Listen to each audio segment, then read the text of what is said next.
Indonesia, Salam Nusantara dari Sabang sampai Merauke, dari Miangas sampai Pulau Rote. Mantara iman kita, mantara kasih kita, mantara pengharapan kita. Tentunya dalam Yesus Kristus menjadi Tuhan dan Juru Selamat kita dan Juru Selamat dunia. Jangan katakan bahwa Yesus bukan Tuhan, jangan katakan pula bahwa Yesus bukan Juru Selamat. Dia adalah Tuhan, dia adalah Juru Selamat. Kalau kau percaya, kau akan diselamat. Kalau tidak percaya, kau akan dihukum. Yohanes 3 ayat 36. Karena Yesus sudah berkata, akulah jalan dan kebenaran dan hidup. Tiada seorang sampai kepada Allah kalau tidak melalui aku. Mantap. Dan juga Petrus sudah mengatakan dalam Kisah 4 ayat 12, dan keselamatan tidak dalam siapapun juga selain dalam Dia Yesus Kristus, karena di bawah kolong langit tidak nama lain yang diberikan kepada manusia yang olehnya kita diselamatkan. Haleluya. Dan dalam Kisah 6 ayat 31, Rasul Paulus mengatakan, percayalah kepada Tuhan Yesus Kristus, maka engkau akan diselamatkan, engkau dan seisi rumahmu. Puji nama Tuhan. Selamat pagi bagi kita semuanya. Saya sudah nginap di hotel ini. Dan semoga kekuatan Tuhan, kekuatan firman, kekuatan Roh Kudus, kekuatan doa, kekuatan iman menyertai kita semuanya.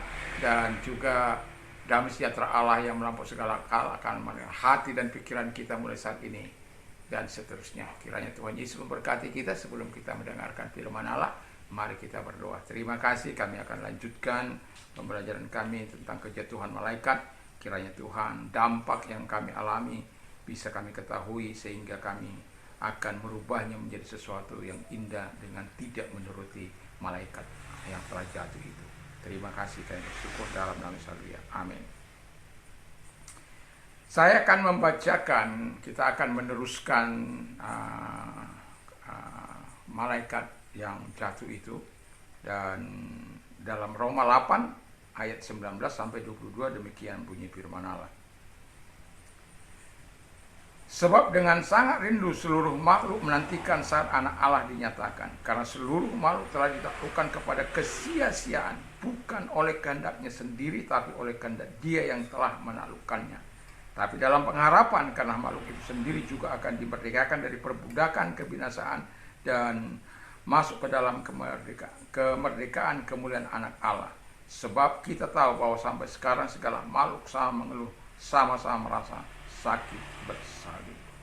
23. Dan bukan hanya mereka saja, tapi kita yang telah menerima karunia sulung roh, kita juga mengeluh dalam hati kita saat menantikan pengangkatan sebagai anak-anak Allah. Dan ini masih dalam tema yang sama, kejatuhan malaikat. Akibat kejatuhan malaikat, apakah akibat kejatuhan malaikat itu? Dan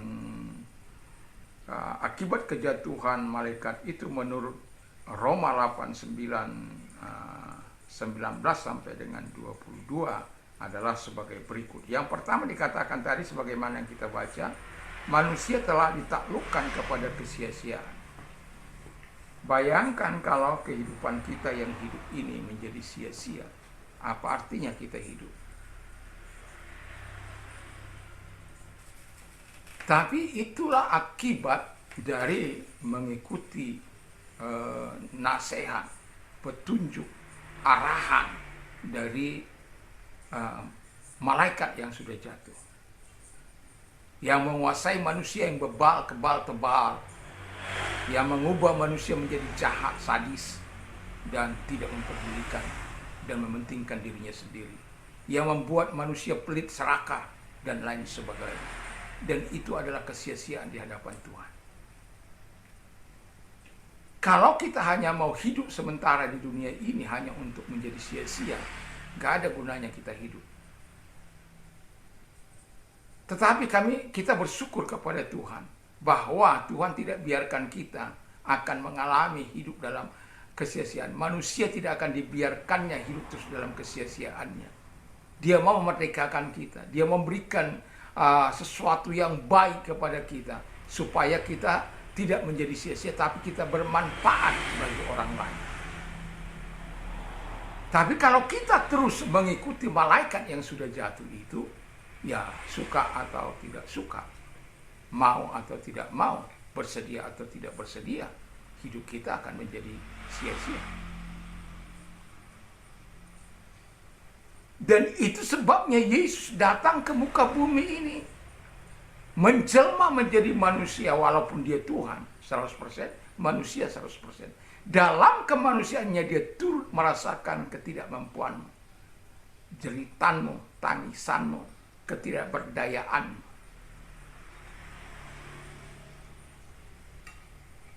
Walaupun ada banyak orang menolak dia, no problem. Engkau yang menerima dia, bersyukurlah kalau engkau sampai hari ini bisa menerima Yesus sebagai Tuhan dan Juru Selamat. Kita bukan hanya sekedar hidup dalam dunia ini. Kita betul-betul mau hidup mempermuliakan Tuhan. Bermanfaat bagi manusia, bagi Tuhan, dan bagi kerajaan Tuhan. Sebagai ambasador-ambasador yang diberikan mandat kepada kita. Karena kita bukan orang yang sia-sia. Tapi kalau kita memilih menjadi sia-sia, manusia lama kita, ya apa mau dikata? Itu pilihan Anda. Kalau Anda mau mengikuti kejatuhan malaikat, itu akan membawa dampak yang sangat luar biasa kepada diri setiap kita. Dan itulah sebabnya akibat kejatuhan itu manusia menjadi sia-sia. Saya tidak mau menjadi sia-sia. Dahulu saya memang sia-sia. Tapi setelah saya menerima Yesus sebagai Tuhan dan Juru Selamat saya tidak menjadi sia-sia. Saya bermanfaat. Terutama bagi keluarga saya. Bagi jemaat Tuhan. Dan itulah sebabnya saya mau katakan kepada kita, tidak ada arti hidup ini kalau kita memilih untuk sia-sia. Tapi pilihlah untuk hidup bersama dengan Tuhan. Yang kedua, akibat kejatuhan malaikat itu, manusia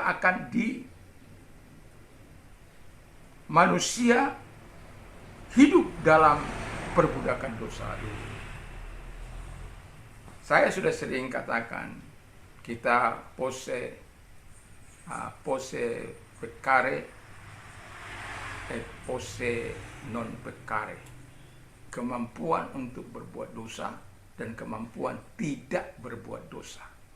Saya memilih untuk kemampuan untuk tidak berbuat dosa. Saya tidak memilih untuk memiliki kemampuan untuk berbuat dosa. Tapi apa yang kita baca dalam Alkitab tadi, bahwa manusia itu telah memilih untuk hidup dalam pengaruh dosa. Untuk hidup memiliki kemampuan untuk berbuat dosa. Itu sebabnya dia menjadi budak dosa, hidup dalam perhambaan dosa. Kalau engkau masih tinggal di situ, saya mau katakan jangan. Segera return, kembali kepada Tuhan. Berbalik kepada Tuhan. Berikan hidupmu kepada Tuhan. Supaya kemerdekaan dari dosa engkau akan nikmati dalam hidupmu. Karena Yesus sudah mati bagi dosa-dosa kita sekali untuk selama-lamanya. Ia yang tidak mengenal dosa telah dibuatnya menjadi dosa supaya kita dibenarkan oleh Yesus, oleh Dia di dalam Dia, oleh Allah di dalam Dia. Dalam 2 Korintus 5 ayat yang ke-21 itu. Jadi kita sebagai orang yang percaya dibenarkan oleh Allah, bukan menjadi hamba dosa. Kalau kita memilih menjadi hamba dosa, kita rugi sendiri. Hati kita nggak tenang, kehilangan damai, kehilangan sukacita, kehilangan belas kasihan, kehilangan kepedulian terhadap sesama, kehilangan kebaikan, dan lain sebagainya. Dan Alkitab katakan akibat kejatuhan malaikat itu manusia dipengaruhi oleh malaikat-malaikat itu, ya, malaikat-malaikat yang telah jatuh itu, manusia pada akhirnya mengikuti dia. Saya dulu juga pengikut malaikat-malaikat yang telah jatuh itu 27 tahun. Tapi saya bersyukur bahwa Setelah saya menerima dia sebagai Tuhan dan Juru Selamat saya terbebas. Saya bukan orang yang sempurna, tapi menuju ke situ. Karena you shall be perfect, just as your Father in heaven is perfect. Hendaklah engkau sempurna, sama seperti Bapamu adalah sempurna. Jadi kalau Bapa itu sempurna, kita juga harus sempurna. Karena itu permintaan Allah. Sempurna dalam apa? Sempurna dalam karakter, sempurna dalam kekudusan, sempurna dalam kasih, sempurna dalam kedewasaan. Kalau kita berjalan sendiri, kita nggak akan bisa. Itu sebabnya Tuhan Yesus memberikan kita kemerdekaan dari perbudakan dosa itu. Wow, luar biasa Yesus kita. Kita yang hidup dalam dosa, tapi kemudian luar biasa. Saya bersyukur jenggot saya ini transparan.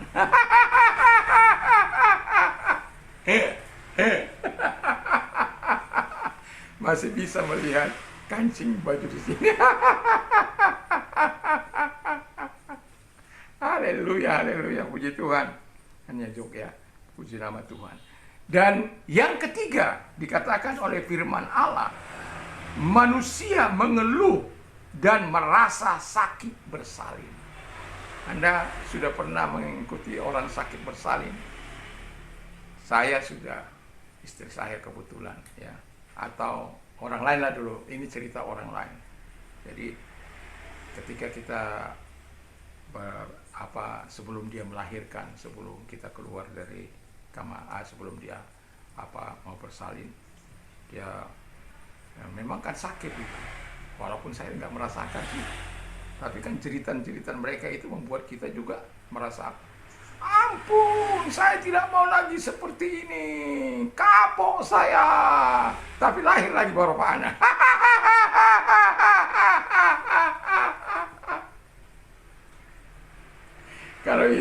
Kalau setiap kali ketemu, kadang-kala saya mau untuk mengulang itu dan memperkatakannya kepada dia. Kapok, karena lahir lagi beberapa anak. Tapi dibilang kapok. Benarlah kata Alkitab bahwa wanita itu birahi terhadap suaminya dan dikuasai oleh suaminya. Dalam Kejadian 3 ya, nanti boleh baca. Nah, jadi manusia itu dikatakan oleh Alkitab sakit bersalin. Nah, ketika istri saya sakit bersalin, saya kan nggak sampai hati, saya ada di dalam. Dan kemudian dokter mengatakan begini, anak ini harus disedot. Saya berargumentasi sedikit, biarkan tidak, kalau ini dibuat lama akan menjadi bahaya.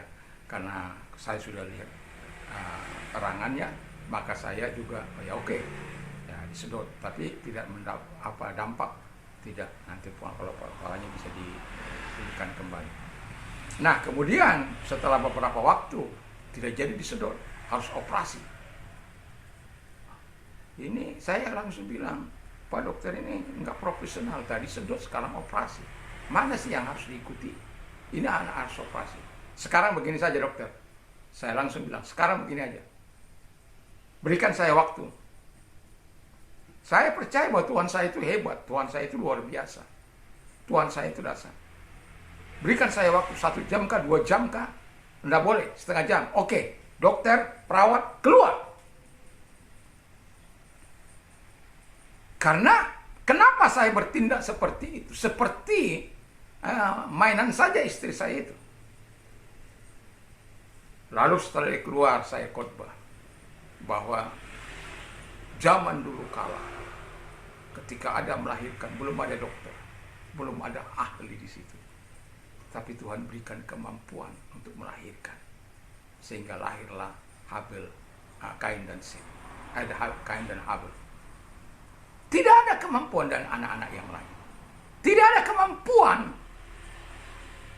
mereka untuk ahli di dalam bidang kedokteran. Tidak ada. Tapi Tuhan menolong mereka. Saya bilang sama istri saya, engkau juga, walaupun Tuhan katakan sakit bersalin itu memang benar, tapi saya katakan bahwa Tuhan juga memberikan engkau kekuatan untuk melahirkan. Dan pada akhirnya saya katakan, setelah 15-20 menit kepala nongol. Dia setelah, dan saya katakan, biar saya ngeden, ikut saya ngeden. Iya, saya menghitung satu, iya. Wah, istri saya juga ikut. Lalu keluarlah kepala itu. Setelah keluar kepala, saya panggil dokter. Dokter itu geleng-geleng kepala. Dan dia bertanya kepada keluarga saya, ini memang sudah berapa tahun menikah? Enggak, dia itu karena sukacitanya saja Pak Dokter. Ya.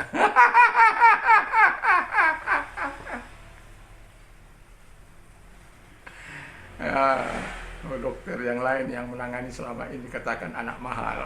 Karena dokter yang menangani itu adalah dokter yang memasang tarif yang tinggi. Tapi bagi saya tidak ada masalah. Karena telah dipermainkan begitu, saya mengambil sikap bahwa Tuhan saya, apa yang saya katakan, dia dokter di atas segala dokter, tabib di atas segala tabib, bukan main-main. Dan pada akhirnya, apa yang saya katakan, dia betul-betul melahirkan setelah melalui pertarungan yang begitu luar biasa. Dan apa yang tidak mungkin dikerjakan oleh tangan manusia, bisa dikerjakan oleh tangan Allah. Dan yang mau saya katakan di sini, sakit bersalin itu sangat-sangat pedihnya, sakitnya luar biasa. Walaupun saya tidak pernah bersalin, tapi saya pernah ngeden oleh karena orang bersalin. Ya, jadi yang mau saya katakan, saya tidak merasakan sakitnya, saya hanya merasakan bahwa denyut nadi istri saya pada waktu itu, kegelisahannya, kesakitannya, itu bisa saya rasakan. Dan itu sebabnya saya membantu dia.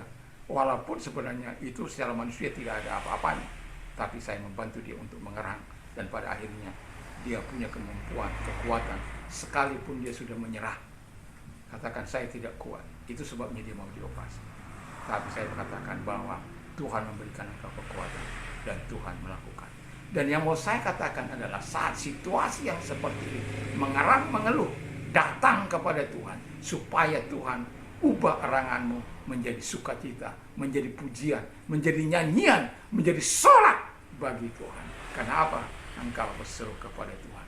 Jadi tidak perlu malaikat yang jatuh, ya biarkan jatuh. Walaupun kita dulu ikut dengan dia, tapi kan sekarang sudah ada batas.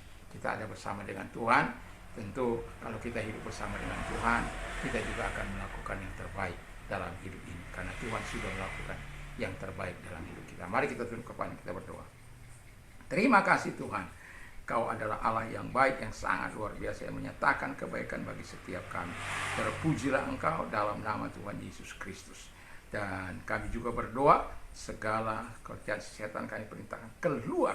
Terima kasih, kami bebas oleh karena Tuhan. Dan kalau engkau sedang sakit, sakit apapun, mari arahkan tanganmu kepada Tuhan, percaya kepada Tuhan Yesus Kristus. Dia tidak pernah mengenal jarak, ruang, maupun waktu. Dia bisa hadir menjamah engkau saat kita berdoa. Dalam nama Tuhan Yesus Kristus, mari engkau datang kepada mereka, nyatakan kuasa-Mu, nyatakan kehadiran-Mu, nyatakan jamahan-Mu. Dalam nama Yesus, segala sakit penyakit yang mereka derita, aku perintahkan keluar, dan oleh bilu Yesus engkau sembuh. Terima kasih, kami percaya padamu, kami percaya pada kuasa-Mu. Di dalam nama Yesus Kristus, biarlah kasih dan kemurahan Tuhan tetap menyertai kehidupan kami.